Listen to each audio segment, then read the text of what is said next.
Okay, sir. So we are live now. Okay, thank you. Good evening. Good evening, everybody. This is Lavanya, and welcome to another live session of Voyages into the Past or Otit Prabaho. Today, we are extremely honored to have with us Dr. Kaushik Gangopadhyay. Good evening, sir. Good evening. Dr. Kaushik Gangopadhyay is currently the head of the Department of Archaeology, University of Calcutta. He is actively engaged in archaeological research from 2003. He has been a junior research fellow of the Indian National Science Academy from 2003 to 2004 and fellow of the Center for Archaeological Studies and Training, Eastern India. Dr. Gangopadhyay is an experienced field archaeologist and his main interest lies in the protohistoric and early historic archaeology. He has directed three excavations and received the prestigious Nehru Fellowship for the Indian Collections at the Victoria and Albert Museum. He has employed geoarchaeological methods in understanding the coastal sites and is also actively engaged in understanding the ancient patterns of interactions and trade by using archaeological chemistry of ancient ceramics and other objects. In recent years, he has excavated the early historic fort site of Bahiri in East Medinipur. Today, he will be speaking on Small World of Coastal Bengal, 3rd century BCE to 3rd century CE. So, without further ado, over to you, sir. Yeah, thank you. Good evening, Labono. And yeah, right now I am no more the head of the Department of Archaeology. I was till March 31st, but it keeps on changing. Anyways, that doesn't matter. And I'm extremely thankful to the organizers of this platform, Voyages into the Past. And I congratulate them for having organized this session and several talks successfully. And I'm also, I feel privileged and I thank them for inviting me to speak on this platform. Now, as we all know that uh, in recent years, archaeology. Uh, One second, just there's a technical question, Lavorno. I will be the slide I can change from my side, correct? Yeah. Anyways, archaeology in that way has now embraced uh, several other disciplines, which includes chemistry, physics, geography, geology, and other sciences, as also social sciences. And not only archaeology, we have also seen that even social sciences are now affected by subjects such as mathematics and techniques involving graph theory is also being used in order to understand patterns of social network. In some of the literature, you may come across the term social physics. This has been growing of late, particularly after the discovery of internet. And alongside, there is always this talk of understanding a phenomenon that is called globalization. So, within this changing world perspective, how can we situate a place like coastal Bengal within a particular time period, which I've chosen for my talk, and the time period being 3rd century BC to 3rd century CE? And in the available literature, if we look at the available literature, coastal Bengal and its archaeology was discovered uh, in the late 19th century, when some of the local historians and also some of our famous Bengali uh, novelists and famous Bengali intellectuals such as Sri Bankim Chandra Chattopadhyay started identifying sites mentioned in some of the ancient literature with with the modern uh, mentioned in ancient literature. When we speak about this, we are basically talking about a site called Tamralipti, which was identified with modern Tamluk in Midnapur district. And it is on this side that I have been working for the past several 2 decades now. And particularly, I also have been working primarily in the coastal zone of Medinipur district. Now, so far as my fieldwork area goes, I haven't really ventured out of the coastal Midnapur district. But we must remember that when we talk about coastal Bengal, it is not just the Midnapur sector, but we are also talking about the vast swath of land that lies to the east of it, particularly the delta proper, which is occupied by the modern district of North and particularly South 24 Parganas in West Bengal, and towards Bangladesh. If we move, then the delta is spreads across the districts of the countries of Jessore, Khulna, so on and so forth. Okay, so once in terms of archaeological fieldwork, one may restrict, as I have restricted myself to a particular location, but when we talk about certain theoretical proposition, right, we have to take into consideration the entire coast. And when we talk about Bengal coast, we are basically talking about not only the littoral area, which means area where the land and the sea meets, where you find particularly prominent coastal features such as beaches and so on and so forth, and particularly coastal vegetation, right? But also areas beyond it, because coastal Bengal is largely dominated by deltas, particularly the Ganga Delta, which occupies the central part of the coast. And as I'll be showing you in a minute, we will be talking about this delta proper. But other than the Ganga Delta, there is the eastern part of Midnapur district and the western part of Midnapur district has also been formed by smaller deltas. For example, the delta of Subarnarekha river to the west at the border between Odisha and Bengal formed a large mass of what is now known as Midnapur district, particularly its western sector, eastern Midnapur district. So we have to remember, firstly, that coastal Bengal is made up of rivers, right? Unlike if you look at the western part of our country, where we do not have so many deltas, but the coast is indented, right? So the coastal features along the western coast of India is largely different from the east coast. On the east coast, now we have the deltas are the prominent feature on the coast. For example, we have the Kaveri Delta, and then we have the Krishna Delta, we have the Mahanadi Delta, the Subarnarekha Delta, and finally the Ganges Delta. So when we talk about coastal Bengal, we are basically talking about delta, and within the delta, there are water or drainage features that are largely called estuaries. Now, how are estuaries different from a river? So technically speaking, estuaries are those which are kept alive by tides. So a river is basically a drainage feature that receives water from its upstream, whereas an estuary receives water from the upstream as well as it is affected by tides from its mouth, which enters from the mouth of the estuary, and depending upon the strength of the tide, the water rushes in upstream, right? So the estuaries are basically tidal rivers.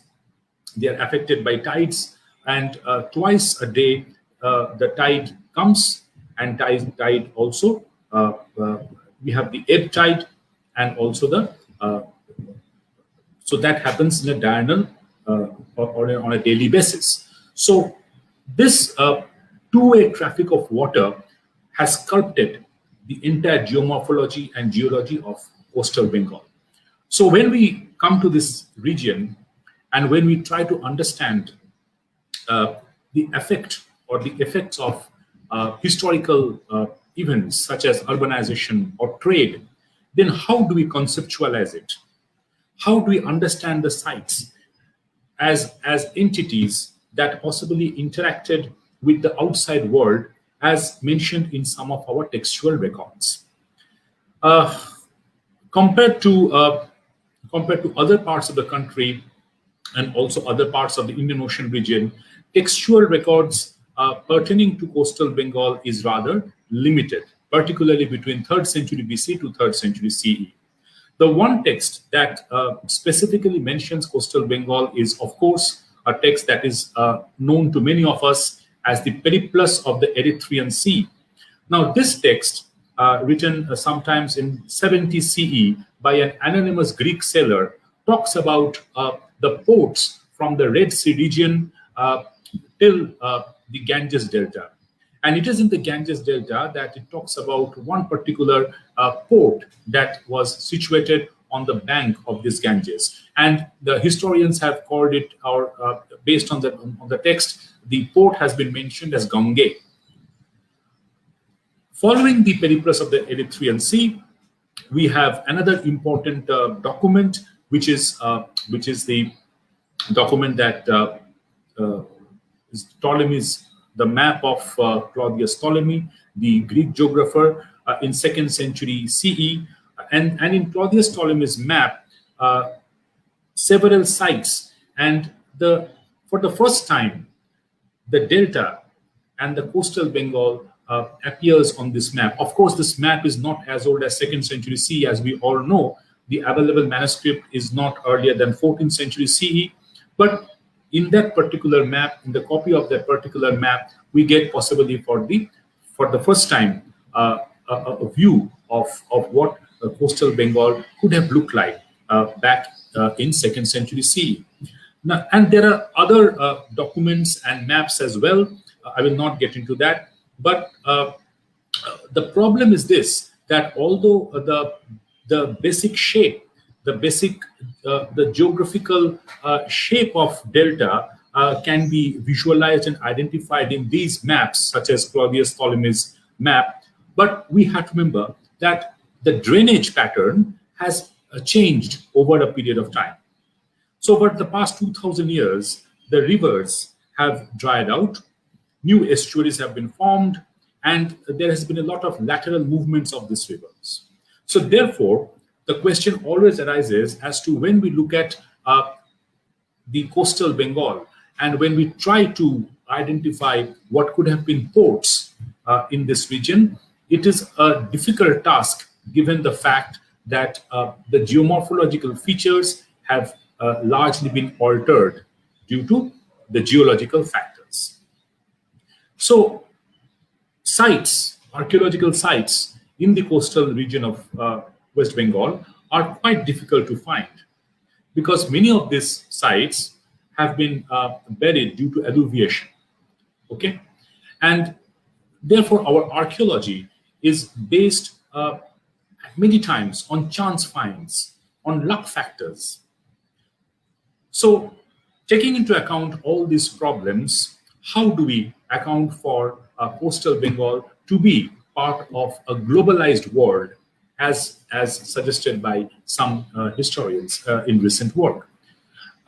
In fact, I can take it further or beyond coastal Bengal, and I can almost also comment that there is, if you look at the recent literature, we find the term globalization is being used at the world scale during this particular time period, 3rd century BC to 3rd century CE. Another term that we find that has been applied to the coastal Bengal during this period is the term urbanization. So there has been an assumption, and correct assumption, that there were cities or urban centers, if not cities, but urban centers in the coastal zone, in the coastal zone of Bengal during the said period. Now, the reason for this conclusion, this interpretation, came from textual records. And having talked about the foreign textual records, let me reiterate that there are other Indian sources, including Mahabharata and other Indian textual sources that talk about the cities and the settlements in coastal Bengal. And these textual records refer to the time period that we are trying to cover in this talk. So these indigenous textual records, they also talk about the settlements in coastal region, particularly again Tamralipti. And if we cross over to this 3rd century CE time mark or time frame, then we come across the accounts of Chinese pilgrims such as Faxian, Zhuangzi, particularly Faxian and Zhuangzi, who came to coastal region of Bengal and talks about the settlements here. So urbanization and urbanism has been attested in the textual records, and this has been corroborated from archaeological excavations, particularly at the site of Chandraketugor in the district of North 24 Parganas, and secondly, although in a very limited manner, with the excavation at the site of Tamluk. But other than Tamluk or Tamralipti and Chandraketugor, several other sites have been found in this region. So my proposition here is this, that we can try to understand coastal Bengal as a small world, right? So rather than being a part of a globalized world, we can think about several small worlds existing side by side in this time period. So I will try to expose or try to argue in favor of the small world concept, particularly taking from the network theory, and then I will try to argue that the small world concept is better than the concept of globalization, right? Because globalization means it can be economic, it can be other ways also, but it means a kind of a robustness that can be attributed to the modern and early modern era. But whether the term itself, the robustness of globalization, right, whether that can be applied to ancient societies is a problem that we must address. Otherwise, we will be wrongly attributing the same robustness of network and interactions to the ancient world, which may not have been there in the past.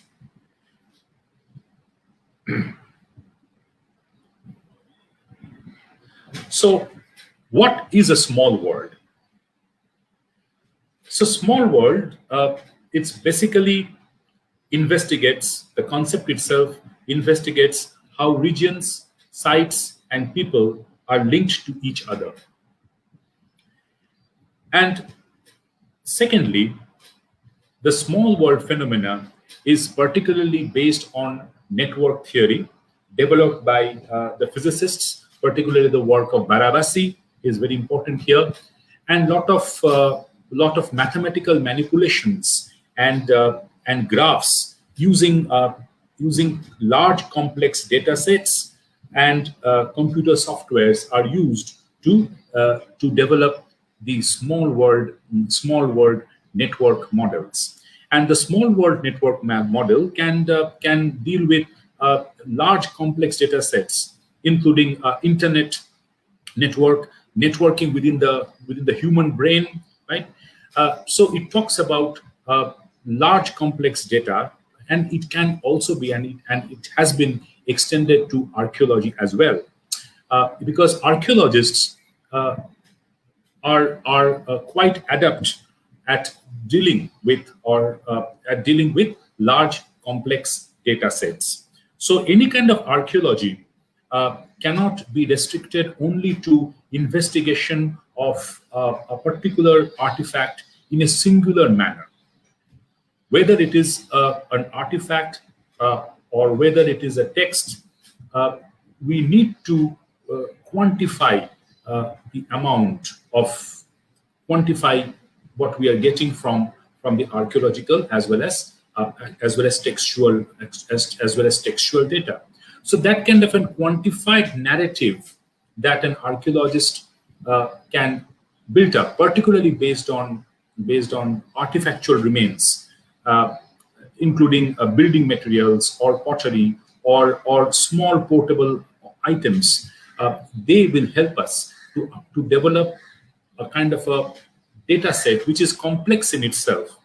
And my argument is this, that without understanding the complexness of this or complexities involved in these data sets, we cannot understand issues such as globalization, urbanization, or several other theories about interaction and exchange and trade network, right? This, the last point is this, that when we talk about network theory, we are generally not talking about centers as suggested by geographers, or centers and peripheries. Rather, we are talking about nodes, hubs, and nodes can be divided into primary nodes and secondary nodes. And these nodes are attached through vertices or lines, which indicates the degree of interaction between two particular nodes. So ultimately, what the small world argues, as one can find out or one can imagine from the name, that at certain level, every site, people, regions are linked to each other. But the link may be strong or weak, depending upon the amount or the degree on which these links can be investigated. So, in a way, the small world takes into account interaction at a very close level. But at the second level, it does not assume interaction in the ancient world, for example, as a kind of a robust phenomenon. That this interaction of the small world, there may be the ties may be weak between two far-flung nodes, or two nodes for that matter, and there is always a mathematical possibility that the ties between two nodes may collapse.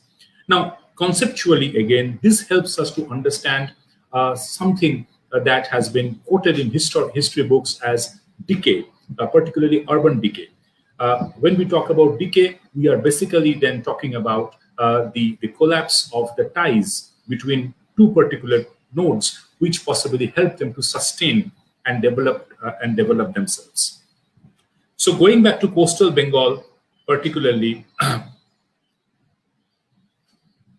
the problem that we face is that when we try to develop an understanding of urban centers, or for that matter, trade network, the textual data is rather limited. And the only two, particularly in West Bengal, the only two major centers which have been mentioned regularly is the port of Tamralipti, which has been mentioned as a port, and obviously Gange. Tamralipti, as I said, is identified with the present town of Tamluk in Midnapur district, which I'll be showing you in a minute in a map, and Gange is identified with the site of Chandraketugarh. And as I said, that it has been assumed that port, particularly Tamralipti, came to an end in the 8th century CE. Now, the end of this port has been attributed to particularly the changes in the drainage network by the geographers, when there was a shift from Tamralipti to interior regions of Bengal, particularly at Shaptogram.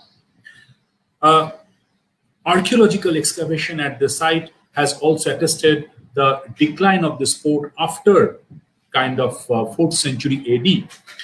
But again, these are assumptions which have not been tested through development of robust network theory, which requires quantified data and analysis and interpretation, which has not been undertaken so far. So what I propose is to look into this problem as changes in the network, as not just about urban decay or urbanism or urban growth, but rather changes in the network and shifts in the network between the nodes and the hubs. So when we are talking about the period concerned, we are generally talking about a phase that coincides with urban development and urban growth, not only in coastal Bengal, but all over India, which has been attested through archaeological excavations. So it is at this juncture that I thought that one could explore the range of network that was carried out or within coastal Bengal and even outside it, and one can examine the phenomenon of urbanism as part of this development of this network, and the end of urbanism may have ushered in after due to the rupture in this network model.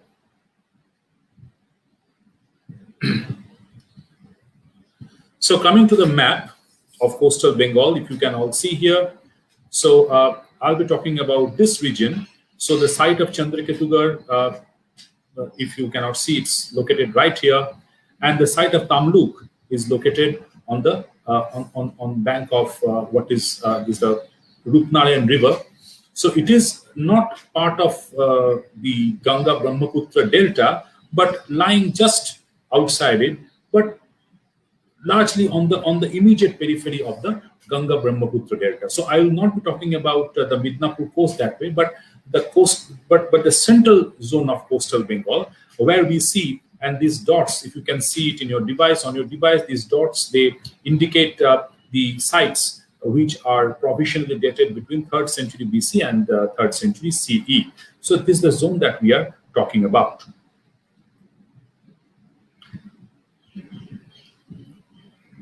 So when we come to this period,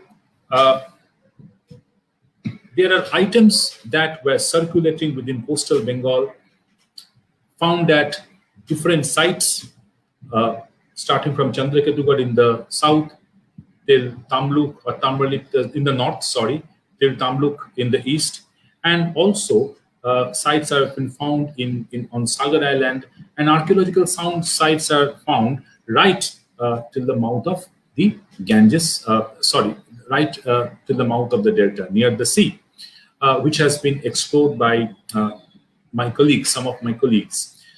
And the items which are found circulating within this zone are pottery, beads, coins, bone tools, terracotta molded plaques, and modeled terracotta images, and also other miscellaneous artifacts such as ivory artifacts and even artifacts made of wood, and few made of stone.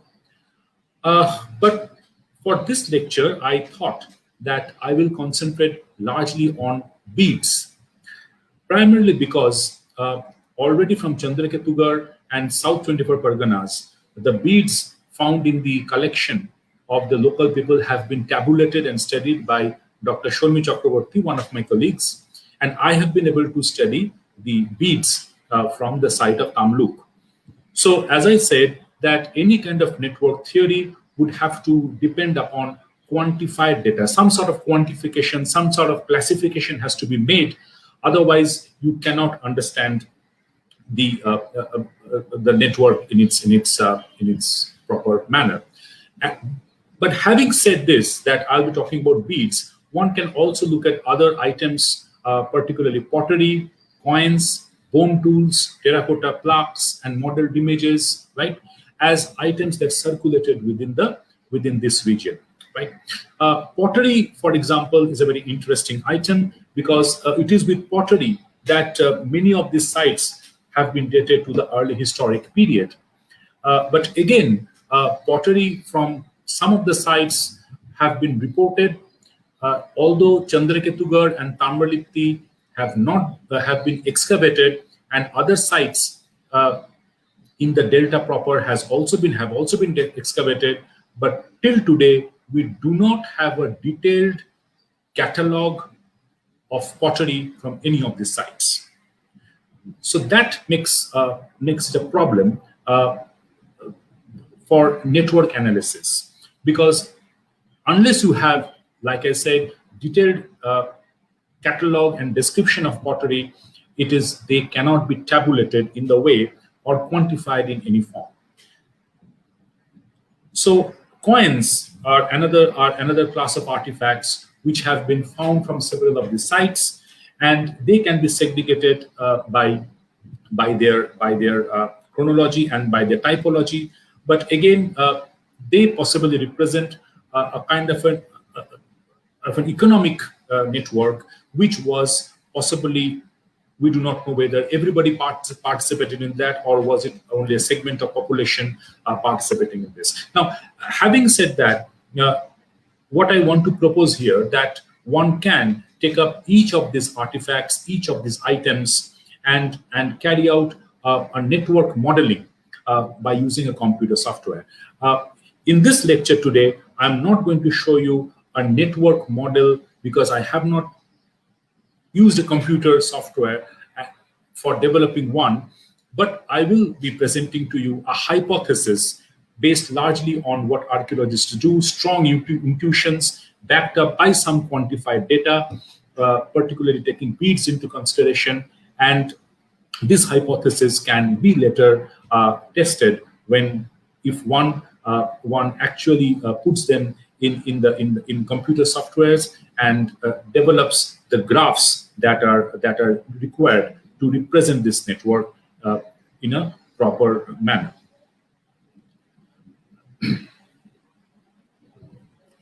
Now, the first comprehensive work on beads from Chandraketugarh was carried out by Dr. Sharmi Chakraborty, who works in the Center for Archaeological Studies and Training, in her PhD thesis, which she did from Deccan College. And Dr. Chakraborty has published a couple of articles, important articles concerning beads. And after a detailed quantification of these beads from museum as well as from some personal collection, she has come to the conclusion that in terms of the stone beads, agate was the most preferred raw material in Chandraketugarh, whereas carnelian was the most preferred raw material at other sites in India. Now, before I talk about beads any further, let me just tell you that beads, as I shall show you in a slide in a minute or so, are important artifacts which are found right from the protohistoric period in the Indian context. And the beads were made of semi-precious stones such as agate, carnelian, lapis lazuli, jasper, and so on and so forth. And in the early historic period, we also have glass beads, which were produced in India, and they are found along the trade routes in Southeast Asia and all over the Indo-Pacific region. So stone beads, particularly made of agate and carnelian, are quite common at Indian sites. Carnelian is a semi-precious stone, the major deposit of which is in Western India, and the Harappans, the Indus Valley people, were quite proficient or quite skillful in fashioning them into beads, which they were trading or using as materials of trade for their trade with Mesopotamia. Now, in the early historic period, the first systematic study of beads was done by Horace Beck at the site of Takshila, and then it was found by the works of other scholars such as M.J. Dixit that beads as portable objects, they not only, although they are very small, they can tell us a lot about network, particularly trade network and also exchange network. Because these semi-precious stones, some of them had to be transported to the site of production over a long distance. Now, for example, if I come to the site of Chandraketugarh, which is in the deltaic region, within 100 kilometers of the site, there is no source of stone. So agate and carnelian, and as we shall see in a minute, the different types of semi-precious stones must have been sourced from somewhere outside the coastal Bengal. So this is the first indication of a robust network developing involving the transfer of raw materials into coastal Bengal, where they could be fashioned by skillful artisans and then distributed again within the coastal Bengal. So at three different levels, we can understand the network by using an object such as bead, right from the procurement of the raw material to the completion of the finished product. Now, when Dr. Shodmi Chakraborty studied these beads, she came to a very important conclusion that elsewhere in India, where she could quantify the beads and from the published reports, she found that elsewhere in India, it was carnelian, which was selected or chosen as the raw material, whereas in Bengal context, particularly in Chandraketugarh, agate was the preferred choice.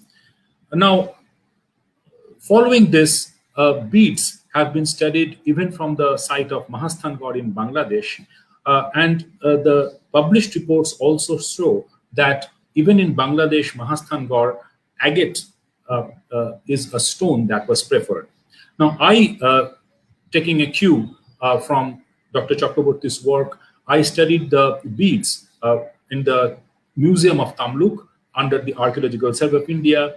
And here also, we came to the same conclusion that agate was the principal raw material which was used for making beads. So here, when these works, they collapse, they start to provoke us to think about kind of a network, kind of a collaboration of artisans and people, artisans who made the beads and people who use them, and their preferred choices, which seems to be differing from the artisans and people in the rest of India. So here we can segregate coastal Bengal, or for that matter, Bengal as a whole.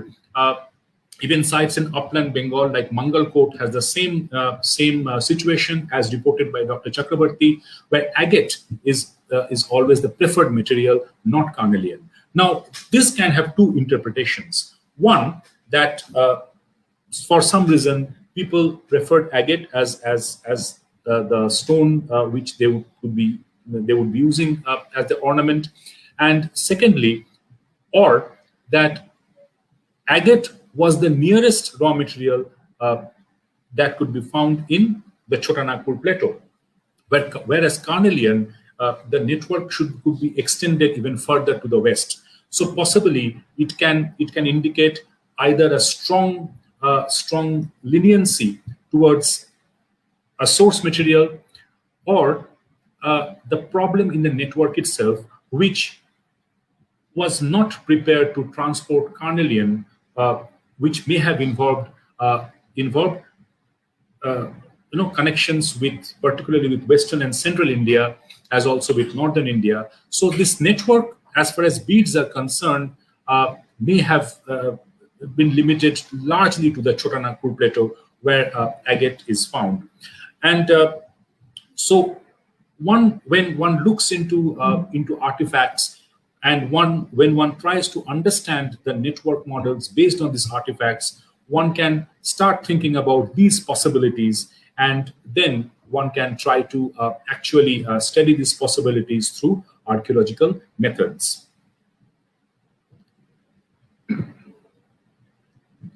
So before I move on to my proposition on beads, let me just point out that within the area of coastal Bengal, as also in parts of northern Bengal and South India, one particular pottery typology may also be taken up as a source to understand network and interaction.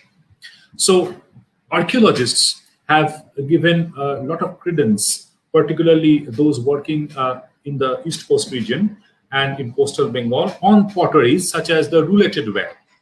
However, compared to the number of roulated ware which has been found from different sites, the number of these typical dishes, particularly in black slipped and grey ware, are quite high. So again, this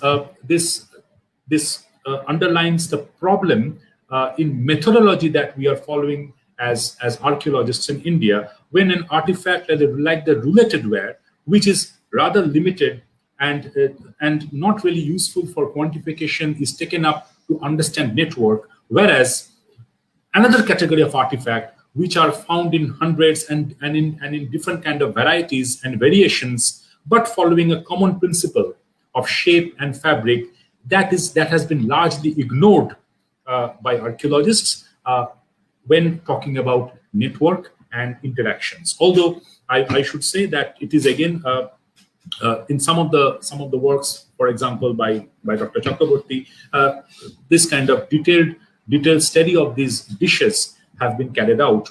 And again, there is a possibility that this category of artifact, the black slipped dish, in its various forms, fabric, and also its common features between different sites all over northern India and the east coast of India, can be taken up to study network model, and that can give us a kind of an alternative network model, alternative to the models that have been developed by using pottery such as the related pottery or the northern black polished ware, which are rather limited in number. But I will not be going into these potteries in this lecture. So just to give you an idea of the beads which are found from archaeological sites, these are slides from the Tamluk Museum, Archaeological Survey of India, which shows the variety of beads which can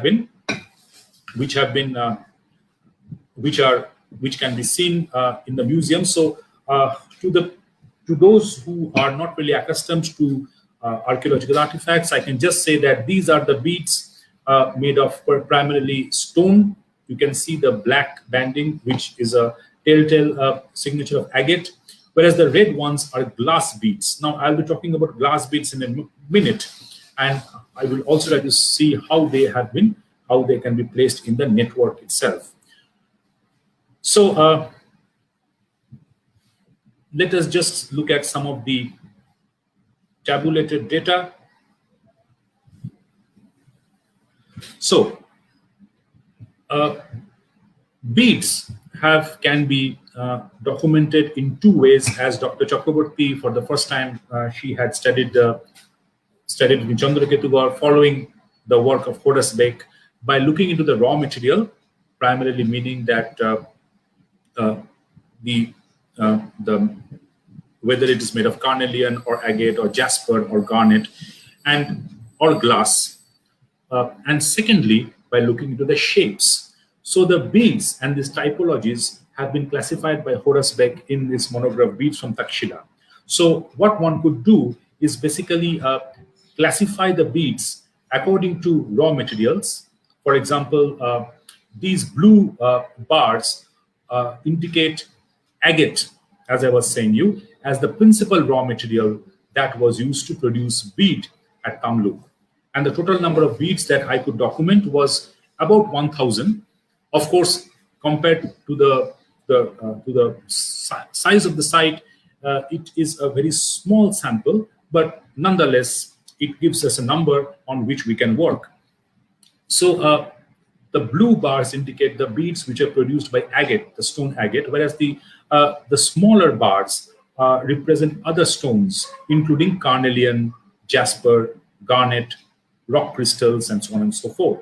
And the second categorization of these beads can be made on the basis of the shapes. So one can look at these shapes, and immediately what comes to our mind is that giving it a particular shape would require a different technique all the time. So there must have been a robust, skilled artisan group, and that has been proved ethnographically also, who were adept at producing these different types of beads. So the beads have been classified based on their shape, such as barrel-shaped or button-shaped, cylindrical shape, hexagonal, and there are other more complicated shapes which could be fashioned only by skillful artisans. So what again strikes us that If it was done by only one household or only one artisan, then maybe the shapes would also be very limited. But here, the shapes are varied, right? Indicating a robust network within the artisan community, those of who were interested or who were involved in the production of beads. Now, coming to the comparison of beads from Tamluk and with the beads which have been documented by Dr. Chakraborty from Chandraketugarh and another site of Harinarayanpur, which I will be showing you in a map. So Chandraketugarh beads, again, we can see that the maximum or the maximum number of beads belong to the category of agate. And then the other materials are the lower glass, lower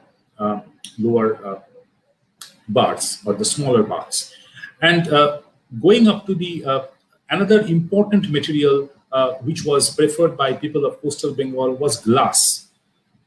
And at Chandraketugarh and at Harinarayanpur near Diamond Harbour, both agate and glass almost equal in their height. And this is also the conclusion that I came at Tamluk after studying the total collection of beads available to me there. So glass is an object that was possibly imported into Bengal, because we do not have any evidence of glass making from any of the sites. Because glass making or glass bead making will leave its telltale signature, which has not been so far discovered in Bengal. Whereas we have the telltale signature of the production of stone beads from sites like Chandraketugarh as well as Tamluk. So we have come to the, I have come to the conclusion, and here also I agree with Dr. Chakraborty, that glass beads were possibly imported from South India, from the site of Arikamedu, and other sites around Arikamedu in Tamil Nadu, where the evidence of making of glass beads, particularly the red glass beads that I showed you in that slide, has been archaeologically proved. And these glass beads have been found along the east coast of India and also in different parts of Indian Ocean region, particularly in Southeast Asia, from Burma till Timor Island and even beyond, even till Japan. Dr. Sunil Gupta and Dr. Kishore Basa, they have written extensively on the glass beads. But the network, how can we study network by using this glass bead? So glass bead would indicate that it was not raw material, but the finished product that was reaching the sites of Bengal, particularly Tamluk and Chandraketugarh, and other sites which I will be showing you in a map. And again, the distribution of the glass beads within coastal Bengal would indicate a particular type of network that we can explore with the help of certain graphs.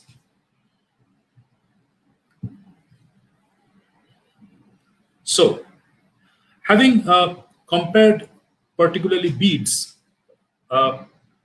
we can come to the conclusion that, and if you can see it clearly, that the blue polygon, which looks like the paper airplane we used to make when we were young, suggests that these are the nodes which have the maximum number of artifacts circulating within them.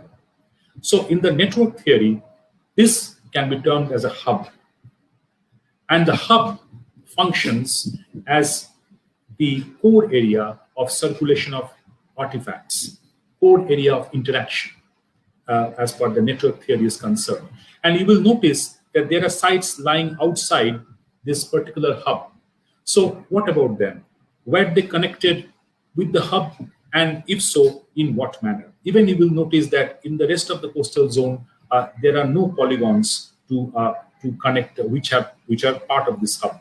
So based on the quantified and identifiable items, the principal hub seems to be of this nature, and we will be exploring this hub further by using, as I said, beads.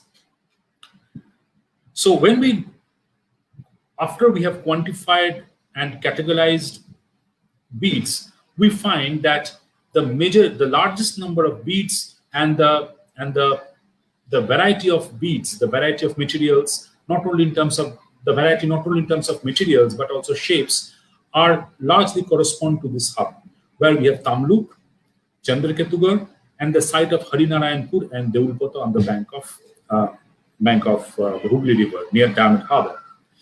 So the blue lines, they connect what is called the primary nodes. So here I am departing from the existing notion of urban centers or ports, and I'm using a rather value-free term called nodes or primary nodes. They may be urban centers, they may be ports, they may be large markets, but they are primary nodes and primary area of circulation and the core area of circulation of objects within coastal Bengal between the 3rd century BC to 3rd century AD.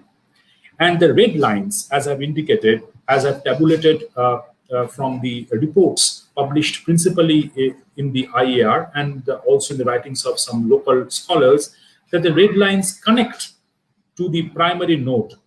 So these red lines connect the secondary nodes, and these secondary nodes may be villages, maybe markets, or even craft production center. But largely the circulation of beads and their types and varieties are limited within these secondary nodes, right?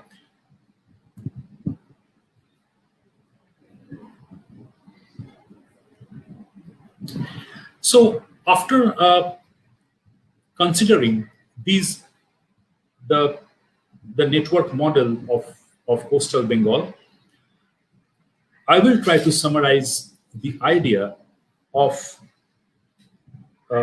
some of the ideas which have been developed to understand function of sites and the concept of urbanization in coastal Bengal during the early historic period. So again, Dr. Chakrabarty in 2008 followed the model proposed by Renfrew and Level, and this model suggests that the influence of a center is proportional to the function of its size and declines linearly with distance. So which means that Chandraketugarh, if we consider it as a center, then further a site is from Chandraketugarh, right? The dominance of the site or influence of Chandraketugarh on that particular site would be less. So it will decline with distance. Now, the problem I find with this model is, first of all, that for some reason, this has been limited only with the delta, and it has not been extended to other parts. For example, Tamluk is missing, and the other sites are also missing from this particular model. And this assumption is based again on only the criteria of distance, assuming that distance would mathematically force the influence to decline. But if we look into some other models and try to understand our central places and so on, or our urban centers, then of course one should look into some classical theories of center place, particularly the central place theory of the geographer Christoller, which has been used by several archaeologists in India and abroad. So this theory talks about the center and the hexagonal lattice around it, which means that the connection of the center to other centers would be through smaller settlements, and they would be forming hexagonal lattice. So the archaeologists have proposed that if plotting the sites, one finds the existence of a graph or a structure like this, then one can talk about the central place model or the emergence of a particular center surrounded by smaller settlements.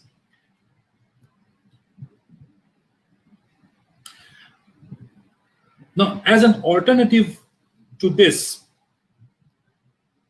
one can now think about developing a small world network model. Particularly, as I've shown, for West Bengal, one can take an artifact like bead or even pottery, and this can be applied to any part of the globe. And the existing literature have taken into account regions like Scandinavia, regions like Japan, or even Western Europe in order to understand the small world network model. So the small world network model is basically, it's a mathematical model, but it talks about a regular interaction, right, where each site is connected to its nearest neighbor, but not to the sites away from it. But in such a way, in this wheel, everybody is rather connected to everybody. All the sites are connected to each other. Now, when we proceed from this regular model to the small world phenomenon, we can see that two sites can be connected, which are farther, which do not belong to their nearest neighbor situation. They can be connected through vertices, right? And these vertices are rather so. A collapse of this vertex would obviously affect the small world phenomena, or the small world graph. As opposed to the small world and regular, or the regular model, there's a random or scale-free model where different sorts of different patterns and different types of connectivities and interactions can be seen without any kind of structure being put onto them. Now, when we conceptually think about this model, we can understand or try to visualize coastal Bengal as a graph, as a developing graph. Although, as I say, that it has been developed not by using any computer software as it could be, but by using intuitions, and as I showed you, by depending upon the data, on which we find Chandrakitugar, Tambalipti, and Deulpata Harinarayanpur as developing into a primary hub where most of the objects were circulating, such as beads, pottery, and other artifacts. Whereas when other nodes are attached to this hub, right, they are indicated in the red lines. When the circulation of beads, they show that they decline, or the types and varieties of beads found from these regions are not as many as those found at Harinarayanpur, Chandrakitugar, or at Tamluk. And some of the sites, if you will remember, will always remain outside this network.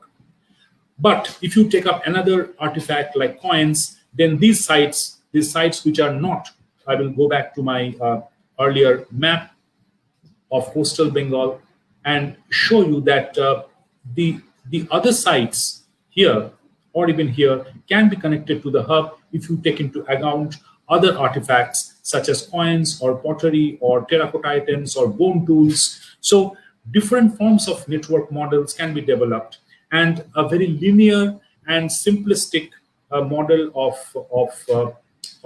urbanism, or a hierarchical model, can be replaced by complex models of network between different sites, and all the materials would, all the networks would, models would differ from each other, because the network, it develops, the mathematical progression of a network develops by a simple method of nodes connecting to the hubs. So if more nodes are connected to this hub, then obviously the network will develop if we can get quantified data into action.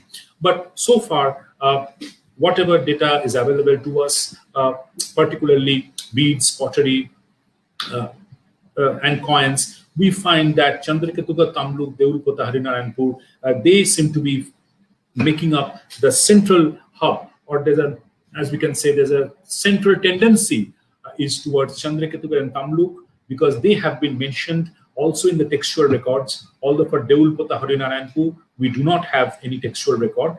So the primary nodes would be Tambalipti and Chandrakitugar, and more and more sites as they're discovered all over coastal Bengal, the artifacts from them, even building materials such as tiles or bricks or site size, they can attach themselves to this hub and develop this network in a much nuanced manner, rather than using a model that strictly puts only Chandrakitugar or only Tamluk because they represent modern districts and not actual geography of ancient West Bengal.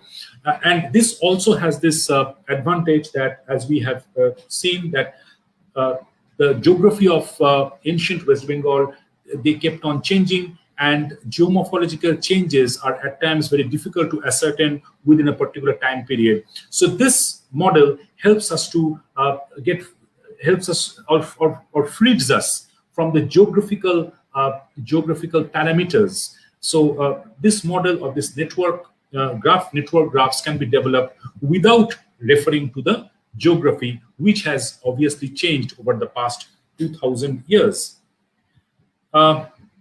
So these are the if one is interested to carry out a network analysis, these are the methodologies. One has to identify the primary nodes. Secondly, identify the artifacts which can be placed within a particular period.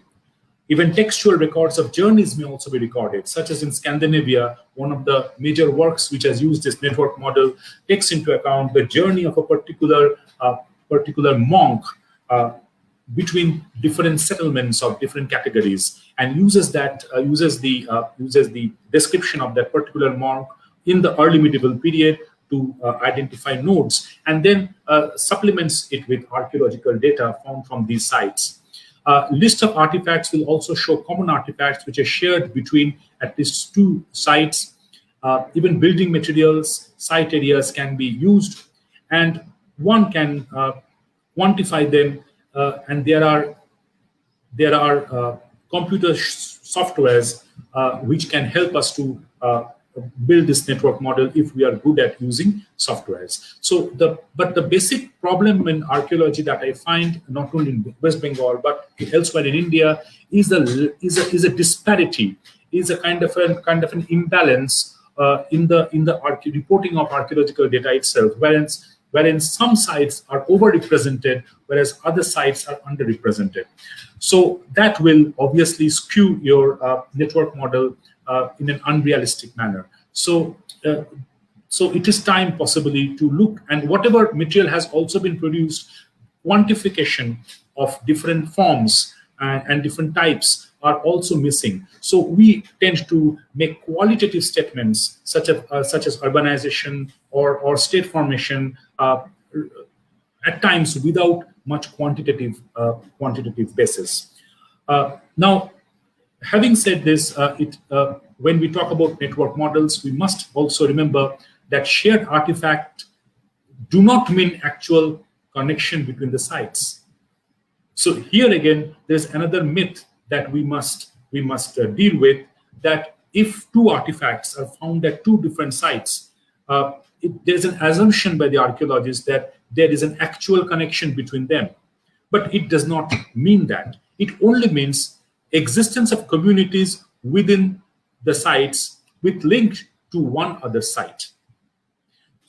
So it means that communities within these two different sites may have procured the same artifact from a third site, with which both these sites could have been linked, but without actual communication between them. One artifact may be locally produced at site, another may be imported, another site may import the same artifact from another unknown site.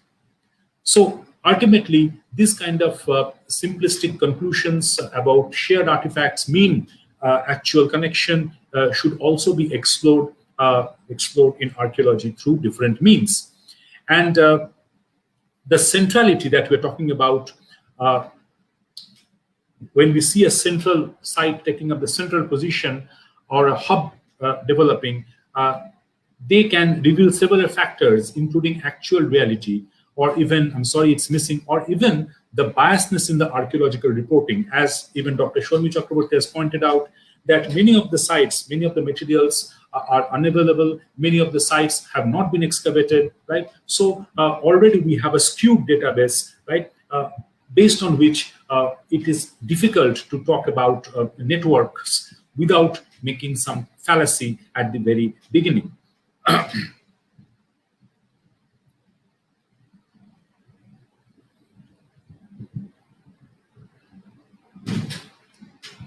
Okay. So one conclusion or one important criteria that, or important factor that comes into our mind is that when we talk about coastal Bengal in the early historic period, items which were exported from this area, right, have been listed, whereas we really do not know what items were coming in. Because in terms of archaeology, local circulation seems to be more important than regional circulation or even extra regional circulation. So one item that we have been able to identify here is possibly glass beads, right, which were coming into Bengal, and it may have played a role, some role in this exchange network, which has not been given much importance other than, as I said, Dr. Chakraborty's work. So we may need to look at not only things that were going out, even the historians have talked about trade in rice grains and horses, but primarily things which were going out. But we really do not know the scale and the nature of objects which were coming in. So glass beads, for example, is a very important item that can cover this gap. And in recent article also, we have explored several categories of potteries, which seems to be coming from southern India. So again, when we look into coastal Bengal, the emphasis has always been on the items which were exported. Either they were made here and then taken outside, found archaeologically, or mentioned in texts such as the Periplus, including cotton and spikenard and malabathron. But again, we have to remember that malabathron or spikenard were not produced in coastal Bengal, but they were actually coming from regions far away. So that indicates a network that has not been explored. And as I said, that beads which were produced locally at Chandrakitugar or even Tamluk and different other sites, the raw materials, right, must have come from outside, depending upon a network. So we can look at some of the items and try to understand what things were coming in and what kind of network would have supported that kind of a movement.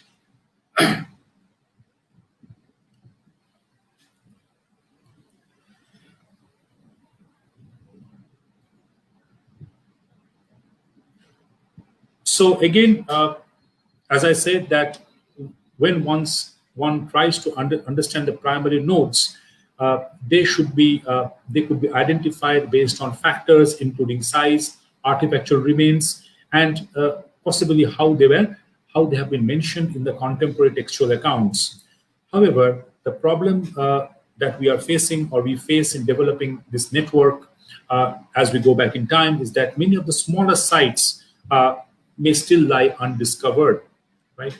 And like I said in my earlier as well, that communication line may also be difficult to reconstruct, particularly in Western Bengal, because the drainage obviously has changed over the past 2,000 years. So although these difficulties face us in no small way, but we can talk about that. We can see that there were few hubs, and we can explore the ties of whether they were weak ties or strong ties. So as I said, that within the hub itself, the ties seem to be quite robust, whereas with areas lying in the periphery of coastal in the coastal zone of Bengal, the ties seems to be getting weak. Now this kind of is similar to what Dr. Chakraborty has proposed, that it declines as a matter of as the distance increases, but this model helps us to understand this phenomenon in a better way, because distance may not be a factor all the time in diminishing the influence, but artifacts which are found and the quantified artifacts from all the sites, they can indicate the robustness or strength of ties, and also they can indicate the weakness in the ties, right? And finally, I will talk about the collapse of ports and collapse of urban centers, or decay as it has been called. So one reason which has been attributed to this collapse is the changes in the drainage pattern, but one can also explore that whether there was a destruction in the network system of movement of artifacts that actually isolates one primary node or turns it into a secondary node, and whereas a new secondary node or a new absolutely new area or site comes up as a primary node, so that will change, that will shift. So it is not about decay or collapse, rather it is we can talk about the shifts in the network period over a long period of time, and this will help us to understand what is happening in coastal Bengal right from the inception of human colonization in this area till the pre-modern or even the early colonial times, when we find ports and marts. They are still developing. They develop again with the coming of the Europeans in coastal West Bengal. So it will help us to understand the shifts in the nature of network, when hubs are getting stronger, when hubs are getting weaker, what kind of as periods go by, and not talk in terms of decay or development. So that I think could be done in future, and gives us the possibility to look into our region in a much more detailed manner than has been done so far.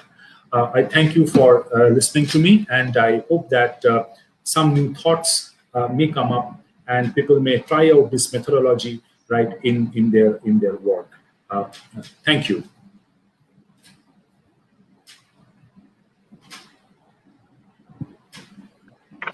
Thanks a lot, sir, for such an informative and amazing lecture. So we have a Thank you. few questions. Yeah. The questions, please. Okay, so Ayon Ashik is asking, গুপ্ত যুগের পর থেকে কি বাংলার সাথে বাণিজ্যের অবক্ষয় ঘটে? হ্যাঁ, আমি এটাই বলছিলাম যে বাণিজ্য আমরা আমি বাংলায় বলবো না আমি ইংলিশে বলবো? What would you prefer me to speak? Which language? I'm sorry? You can speak in Bengali. Yes, sir, you আচ্ছা, can speak in Bengali. Question. All right, ঠিক আছে। So এই যে আমরা বলছি যে বাণিজ্যের অবক্ষয়, বাণিজ্য কি? বাণিজ্য মানে আমি তাকে আর্কিওলজিক্যালি কিভাবে দেখবো? তার মানে একটা জিনিস একটা জিনিস জায়গায় পাওয়া যাচ্ছে, বা তার কোনো টেক্সচুয়াল সাপোর্ট আছে। সুতরাং আমরা বাণিজ্য, obviously there was বাণিজ্য, there was a trade, but we need to get, যেটা আমি বারবার বলছি, একটা কোয়ান্টিফাইড ডেটা, নাম্বারস, রাইট? যেটা আমাদের ক্ষেত্রে আমি দেখালাম যে ডক্টর চক্রবর্তীর কাজ এবং পরবর্তী সময় আমার কিছুটা কাজ আছে বিডস নিয়ে, এরকম পটরি নিয়ে করা যায় বা কয়েন্স নিয়ে করা যায়, যে you have to see the numbers, you have to quantify, এবং কোয়ান্টিফিকেশনের পরই কিন্তু আমরা, এবং তাদের যে জিওগ্রাফিক্যাল লোকেশনটা কোথায় কত পাওয়া যাচ্ছে, কবে পাওয়া যাচ্ছে, এই ডেটাটা না এলে কিন্তু আমরা বাণিজ্যর যে চেহারাটা সেটা কিন্তু আমরা ধরতে পারবো। সুতরাং না ধরতে পারলে গুপ্ত যুগের পরই বাণিজ্যের অবক্ষয় ঘটে, নাকি এই নেচার অফ ইন্টারাকশনটাই বদলে যায়, ঠিক আছে? সেইটা আমাদের দেখতে হবে, সেইটা আমাদের স্টাডি করতে হবে, রাদার দ্যান সেইং, যেটা আমি বলছিলাম যে অবক্ষয় এবং গ্রোথ, এটা মানে সাইক্লিক মডেলে না গিয়ে আমরা যদি মনে করি যে it's a shift in the network. For example, আমরা যেটা আমরা এখন করতে পারছি না, যে ধরো এগ্রিকালচারাল প্রোডাক্টস, আমরা আর্কিওলজিক্যাল এক্সকাভেশন থেকে আমরা তো বটানিক্যাল রিমেন্সও পাই।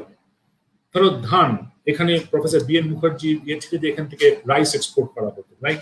বাট কত রাইস আমরা পেয়েছি? খুবই কম, right? But because our excavations have not been that clinical but that detailed যে আমরা এই ধরনের ডেটা আমরা পাবো। But now it is time that we must look into these small data, right? সুতরাং অবক্ষয় আমি হয়তো বলবো না, আমি বলবো শিফট ইন দ্য নেটওয়ার্ক। হয়তো লোকালাইজড হয়ে গেল নেটওয়ার্কটা, যে নেটওয়ার্ক এক সময় তার যে স্পেসটা ছিল সেটা কমে গেল, বাট নেটওয়ার্ক কন্টিনিউস, রাইট? সুতরাং আন্তর্জাতিক যদি আমি বলি, এটা বিভিন্ন স্কেলে ধরা যায়, লোকাল, রিজিনাল, এক্সট্রা রিজিনাল। আমি যেটা বললাম, হয়তো এক্সট্রা রিজিনাল নেটওয়ার্কটা কমে গেল, কিন্তু লোকাল নেটওয়ার্ক সেটা হয়তো আমরা দেখতে পারবো আরো বেশি স্ট্রং হয়ে যেতে পারে।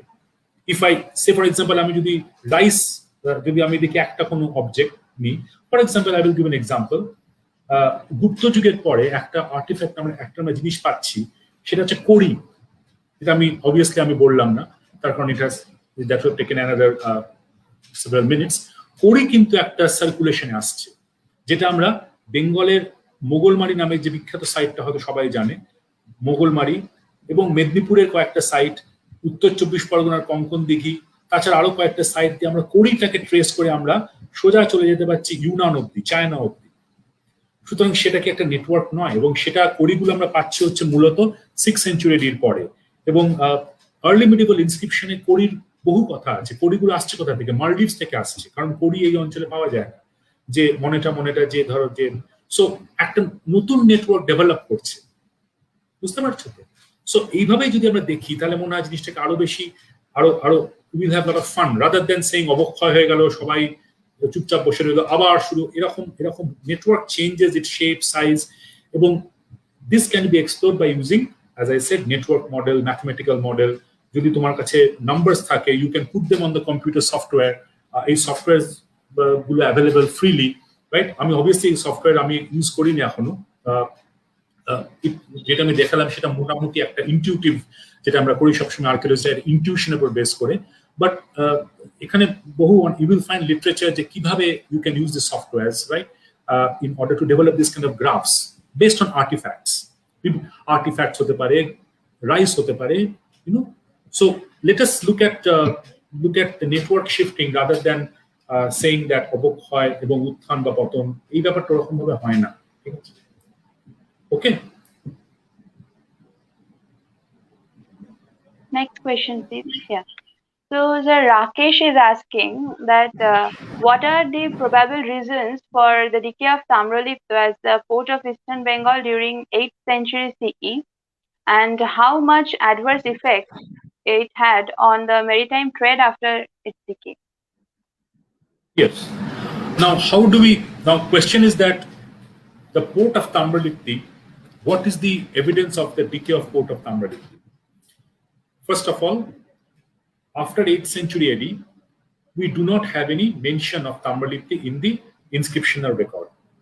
But let me tell you, there is an inscription that belongs to 13th century found from Burma, from a Tegu, which mentions Tamralipti, right? And so, which means that even as late as 13th century, Tamralipti as a port was never forgotten, right?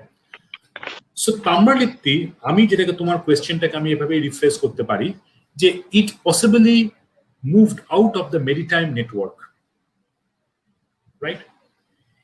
And maybe a new site, and I'm in agreement with other scholars because সেটাই আমাদের এখন evidence আছে যে new site like Shaptogram may have got attached to this maritime network. But having said this, remember, Tamluk or Tamralipti, right, never went out of circulation. It continued even till the colonial period, right? It continued to be a very important node for local network. So if you read early colonial accounts, you will see that Tamluk was important, even Midnapur area was important for manufacturing of salt, noon, right? এবং তমলুক ওয়াজ giving, এবং নুন যেটা আসছিল বেঙ্গল থেকে colonial পিরিয়ডে, that was superior to the salt from say Tamil Nadu, right? So Bengal salt, particular from Tamluk and other reasons, was very expensive, more expensive than salt from Tamil Nadu and other regions. So the colonial government was, monopolizing that salt trade, and Tamluk was the center of that salt trade, right? So it did not decay. There was a shift in the network model, right? So new model, so again, Tamluk did not continue to be a maritime port, possibly. Maybe some of the geographers, they have suggested that there was a shift in the Saraswati River, right? And which possibly led to the decline of the port itself. That may have happened. And new ports like Diamond Harbour could have come up. And we are also exploring other sites along the Midnapur coast, and new sites have come up which may have acted as ports, because this happens in Bengal coast. But like I said, that maritime trade, Tamluk was possibly not directly connected with maritime trade, but the connection may have remained in a different way, which we are still to explore, right? Which we are still to identify, right? Okay. So there cannot be any. Yeah. Aditya is asking, do we find same flourishment in the coastal trade of Bengal during the early medieval times? Okay, so he has two questions. Do I read Yeah. one after another? Yeah. Please do. Or what sorts of religious culture of the merchants can we get from the artifacts like terracotta or other artifacts as in the early medieval times? We see gradual decline of Buddhism. Okay. So basically, coastal trade in Bengal continued in the early medieval phase. There is no doubt about it. Okay. But the network, again, that does not concern only West Bengal, but in the early medieval phase, we see that what we call maritime trade, right? That takes a different nature, right, in the early medieval times. Okay. For example, if you look at South India, the Cholas become very important maritime polity in South India, right? So it's not that with the coming of the early medieval times, everything is feudalized, right, and maritime trade declines. And of course, we know that if you read Richard Eaton's Islam Bengal's Frontier, you will see that how the Arab sailors are coming to the Bengal coast from the 9th century AD onwards, right? And what we do not find, unfortunately, is the artifactual remains of this trade, right? There are only sporadic finds of artifactual remains of this early medieval trade. But during the later time period, we get the textual narratives of this maritime trade in the early medieval period, right?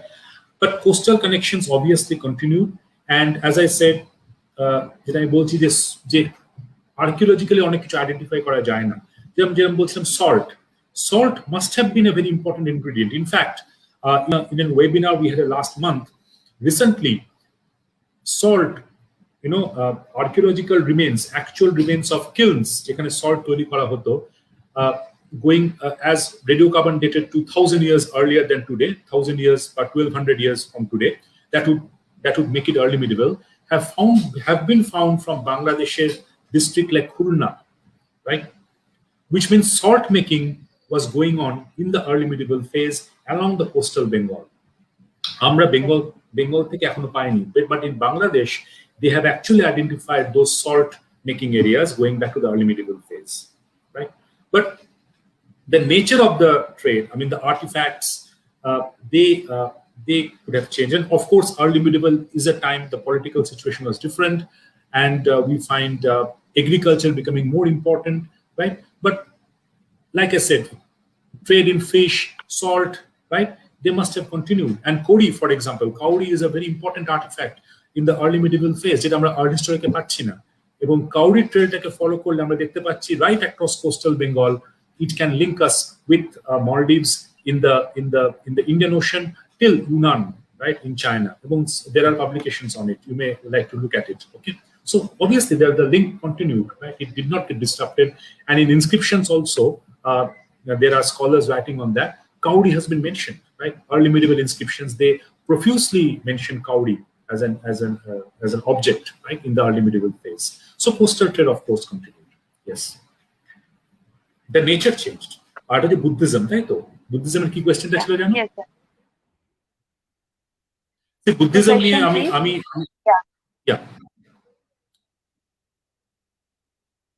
yeah. What sort of religious culture of the merchants can we get from the artifacts like terracotta or other artifacts as in the early medieval times? Do we see gradual decline of Buddhism? Well, Buddhism decline নিয়ে আমি কিছু বলতে পারবো না. That is an area where I do not work, and we do not understand the religious affiliations of the merchants. Okay, they may have some of them may have belonged to Buddhist faith. Okay, some of them may have they yes. When you talk about mariners such as Buddhagupta, right? There is a merchant inscription found in Okayo in Southeast Asia, in Vietnam, which talks about Buddhagupta, right? An inscription that is dated to 6th century AD, a master mariner from from Raktomitrika Mahabihar, right? So that will also help you to understand that when they're talking about master mariner, right, a navigator from Raktomitrika Mahabihar, right, which means that again the Buddhist network was obviously maritime in nature because Faxian, Xuanzang, Itzing, right, they all followed this maritime route, and Xuanzang or Yuanzang talks about the merchants, right? So 6th century AD, 7th century AD, right? We do see the flourishing of this maritime network. The problem we encountered is from the 9th century AD, right, when we do not have so much of archaeological data, particularly from coastal West Bengal. Okay, the focus of archaeology also has shifts towards sculptures like the sculptures of the Palo period. It shifts to other aspects. Does not consider. So 9th to 12th century AD is a problematic area which we still don't understand. But again, it takes after the during the Sultanate period, we have a lot of interaction. From 13th century AD, Gaur becomes the capital of Bengal in Malda, and it has wide maritime connections. So those 4 centuries are crucial, possibly where we have to look into it, whether there was a decline or what was happening during that period of time. Okay. Thank you, sir. We don't have any more questions, so I would like to say that it was really an informative session and it was really insightful. Yeah, Thanks a lot, sir, hopefully for you learn something new. I wanted to share something new, so some new ideas, so that the students, because I feel that students হয়তো attend করবে, সুতরাং নেটওয়ার্কের কথা যে এই এখন আর আমরা ওই ডিক্লাইন বা অরিজিনাল ভাবে বলি না, আমরা আরবানিজমকে ওভাবে দেখি না, আমরা নতুন ভাবে চিন্তা করার চেষ্টা করা হচ্ছে. So network model is a new model that one can try out, because আমাদের কাছে অনলি ডেটা আছে, আমাদের কাছে তো অ্যাকচুয়াল টাইম মেশিন নেই. সো আমরা যতখানি ক্রিয়েটিভ হব in handling the data, I think we can learn something more about the past, right? Yes, that is that I hope to achieve through this lecture. Okay, thank you for inviting me, Lavanya, and thank you to your entire team. And I hope to see you soon, right? And listen to the lectures of the people who you're contacting in future. You'll be contacting in future. All right. Thank you. Thank you, sir. And thanks to all the audiences who joined us today for this evening. And we have 2 more upcoming lectures. The first on 3rd August. On 3rd August, from 7 p.m. onwards, Dr. Pika Ghosh will be joining us. She will be speaking on a hidden Vrindavan, motion, emotion, and the experience of a Vaishnava landscape at Bishnupur. And the second lecture is on 7th August from 5 p.m. onwards. On that day, Dr. Bashavi Chakraborty will be joining us, and that lecture series will be a part of our Bengali lecture series. So Dr. Chakraborty will be speaking on Poschimer Nari Andolon, Nari Chetana Bikashir Bibhinno Porjay. Again, thanks to everybody for joining us. Don't forget to subscribe to our YouTube channel, and for further lecture updates, keep following us on Facebook and Instagram. And once again, thanks, sir, and thank you, everybody. Thank you. Thank you. Thank you.